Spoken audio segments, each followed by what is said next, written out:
Hi, today I'm going to be talking about social awkwardness as it relates to not picking up on nonverbal communication. Um, all information I draw from people, I guess, the majority of it is largely verbal.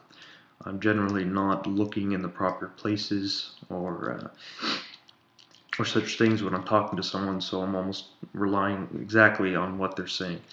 If I were to force myself to attend to the non-verbal side of communication, it will result in me not picking up the primary intention because now I'm staring at these other features um, which now preoccupy my attention. So in terms of multitasking, I like doing one thing at a time, and the only stimulating one of my senses when someone's talking. Um, but that's kind of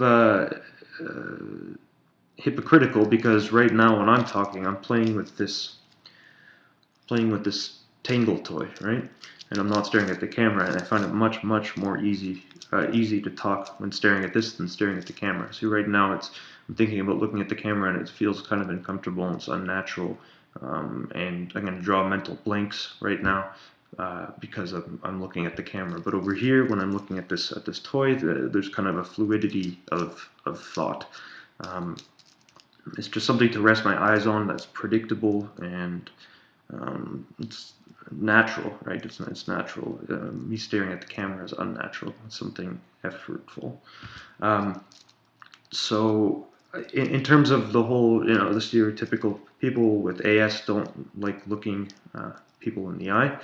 Um, there was a time in grade 10 and 11 when I was talking to teachers or principals or whatever it was that I fully agree with that statement. When they were looking at me, it felt like lasers. Like I felt like, uh, the clip from the Scanner movie of, the high-pitched whine is building up and that guy sitting in the seat and then eventually his head explodes. Well, that tension when someone looks at me in the eye and I'm in that state of mind, it's like that. I'm like that guy. It's just horribly uncomfortable. Um, but indirectly, I've learned to, I guess, overcome a large part of that anxiety, uh, in part by my fascination with the iris of the eye and generally eye physiology. Um, I was really interested in knowing how drugs can dilate or constrict the eye. So, I would do research on atropine, scopolamine, deadly nightshade, um, uh, tropane alkaloid derivatives, and also how something like some strong opiates cause pupillary constriction versus dilation. So, and when I was studying these, I looked at people's eyes. I looked at their eyes, not at them through their eyes. I was studying their eyes, right? So, but they couldn't tell, right? I was looking at their eyes, but really I was looking at the state of dilation of their iris or of their pupil. I was looking at the qualities and the color of their eyes. I was examining it. I was studying it while they were talking to. It's almost like I was looking at. I'm looking at their eye just as passively as looking at this. I wasn't acknowledging the person through their eyes, but I was staring at their eyes from, I guess, a scientific or intellectual interest, rather than acknowledging them as a being who has eyes that I need to communicate with by looking at their eyes. And through the same mechanism of me studying people's eyes, I also, one of the first things I notice about people's physical appearances is if they have cross eyes or slightly wall-eyed. Um, that's I can tell very easily. I cue into the symmetry of the eyes very quickly when I stare at a face. So if they're going something like that, I can't go wall-eyed, but um, I can pick that up, and then it really distracts me. But a lot of people, I asked, I say, oh, this person looks wall-eyed slightly, and they don't pick up on it. I was surprised. I thought people pick that pick that sign up almost instantly. But unless it was really, really pronounced, most people didn't seem to notice some of the um, people I picked out as being slightly wall-eyed or slightly cross-eyed. So like in Hakeem Optical advertisements, there was one guy with glasses and he was slightly wall-eyed, and I couldn't help but every single time I think of Hakeem Optical, I always think of that guy with the wall eyes. Um, so that's, I guess, a technique I use to look people in the eye. So for me, staring a friend in the eye um, is a little bit different. That's kind of a natural scenario for me. If my friend accepts me, they don't even really notice what I'm doing. They just interpret it as my character. But generally, I will, I'll talk to them just as if I'm talking to this camera right now. Really, just playing with this thing, or I'm going to look at another object or something. But every so often, I flick up my eyes and I'm looking at the camera, and you see that on and off. So that's without thinking. That's kind of an unconscious thing. But if I were, to look at this right now and keep on doing this, this becomes something different. Now my head slows down and I lose my next thought. Right? So can't do that. Except sometimes I need to do that because one of the first things people find distrustful in a person, or signs of sketchiness, you could say, is whether they're looking at them in the eye or not.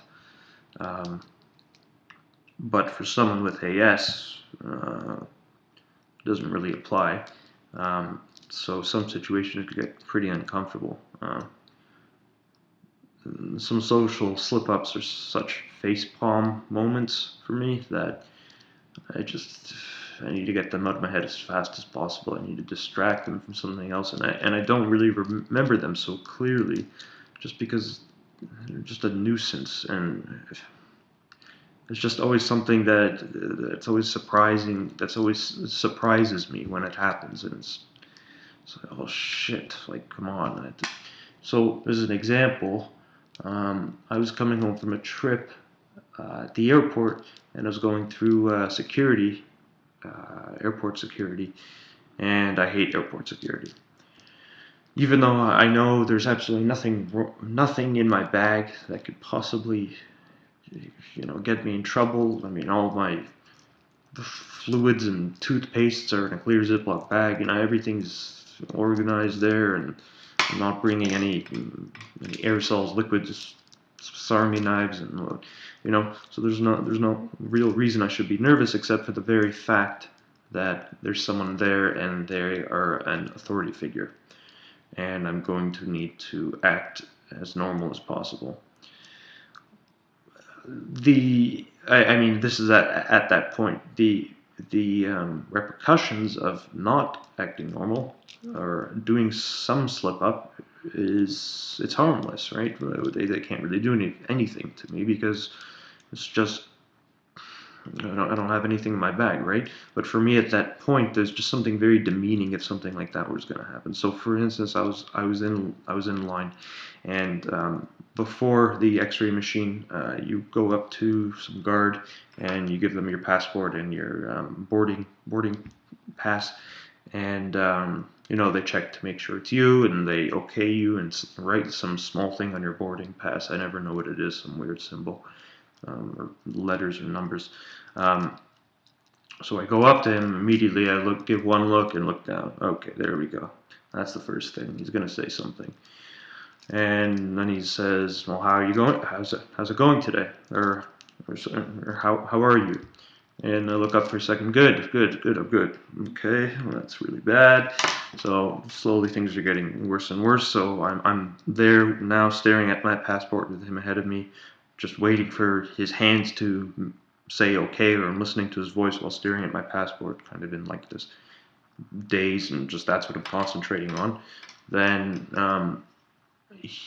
there's other guard next to him, and he says, "Are you busy tonight?" But meanwhile, I'm staring at the passport, right? So, I go, yeah, I'm kind of busy. You know, like I'm talking to him like this is a conversation, right? But I don't realize he's talking to the guard next to him. You know, so in the middle of saying, yeah, I'm busy, and I look at, okay, great, okay. So, and when that happened, see, after that point, um, I cue into nonverbal, I cue into nonverbal signs after a slip up happens. Then I start analyzing very quickly. Then I start thinking about uh,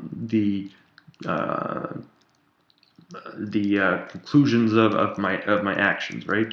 So now I'm looking at his face. Now I'm looking at what his hands are doing, and he wrote one letter, but after I said something that I wasn't busy tonight, that thing, he puts another line on it or something, and he tells me to go stand in the second line. And I noticed the majority of people are standing in the first line. So whatever it was, I saw the decision point there that, you know, he wrote, and then second thought, okay, do this, why not? So the second line went to one of those ultrasonic body scanners. It doesn't really matter. It's just the fact that I knew going into the situation that it's like, it's like you get this premonition, you know something's going to go wrong, you just don't know where and when and how it's going to all end up. That's why I hate, it's just a vicious cycle, you know, you go there and I have anxiety about doing something like that, and then first social slip up, then I feel pressured to mend it, saying, no, I'm pretty normal, it was just something or other. In doing so, second social slip up, okay, real this time, go into this line. You know, it's nothing. It's an extra 5 minutes, but it's just when they happen, it's like I hate it. It's like like I punish myself for it. You know, it's like face palm to the extreme. I try to get it out of my head as fast as possible. That's why I don't often remember many of them, because it's something that I don't even want to take note of. It's not it's not fun for me. It's nothing noteworthy. It's a nuisance. It's just like, screw that, and done with that. Okay, let's go on the flight. And of course, after that point, I'm all thinking about it and ruminating and this and this. It's just hassle. I mean, this is just something small, but it's just an example of how social awkwardness can arise from not tapping into non-verbal communication and paying attention to the wrong things in social exchanges can lead to problems. Unfortunately, I mean, I would like everything to be doled out to me and spoken, but people, large percent of people rely on other methods of communications, something that I've never been particularly good at, but I manage. Anyway, thanks for watching.